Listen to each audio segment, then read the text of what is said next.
প্রশাসনকে বলবো, আপনারা সরে দাঁড়ান। আমরা মব ভায়োলেন্সে জাতীয় পার্টি কিন্তু দুর্বল না।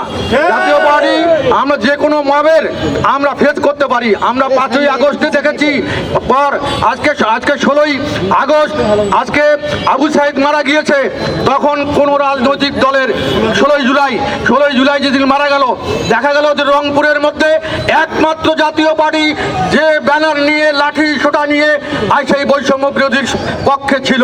আজকে সব ধরনের সহযোগিতা আমরা করেছি, বলতে চাই না কি সহযোগিতা আমরা করেছি। আবু সাইদের বাজার জিয়ারত রাজনৈতিক দলের প্রথম নেতা জিএম কাদের সহ আমরা গিয়ে জিয়ারত করেছি, আমরা যতটুকু পেরেছি সহযোগিতা করেছি। প্রিয় ভাইরা আমার, আজকে সেই এনসিপির কুলাঙ্গারেরা আজকে জাতীয় পার্টির বিপক্ষে তারা লাগছে। তা আমরা চাই যে প্রশাসন সরে দাঁড়ান, মাঠ ফ্রি করেন। আমাদের শক্তি মত্তা আছে কিনা আমরা একটু জানান দিতে চাই রংপুরের মাটিতে, আমরা সেটাই চাই। তা আমরা রংপুর কোতোয়ালির ওসি মামলা যদি 24 ঘন্টার মধ্যে এন্ট্রি না হয়, তাহলে কিন্তু আমরা বুঝবেন জাতীয় পার্টি আবার ফির কি করতে পারে। থানা ঘেরাও সহ অন্য কর্মসূচি কিন্তু আমরা নেব।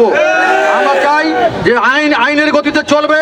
আপনারা তদন্ত করে দেখবেন, ভিডিও ফুটেজ আছে, কারা কারা এই সন্ত্রাসী হামলার সঙ্গে সম্পৃক্ত তাদেরকে গ্রেপ্তার করবেন। আমরা চাই না যে আমরা মব ভায়োলেন্সের মতো আমরাও মব ভায়োলেন্স করি, আমরা চাই না। কিন্তু ইংরেজিতে কথা আছে, নিউটনের 3য় সূত্র, every action there is an equal and opposite reaction।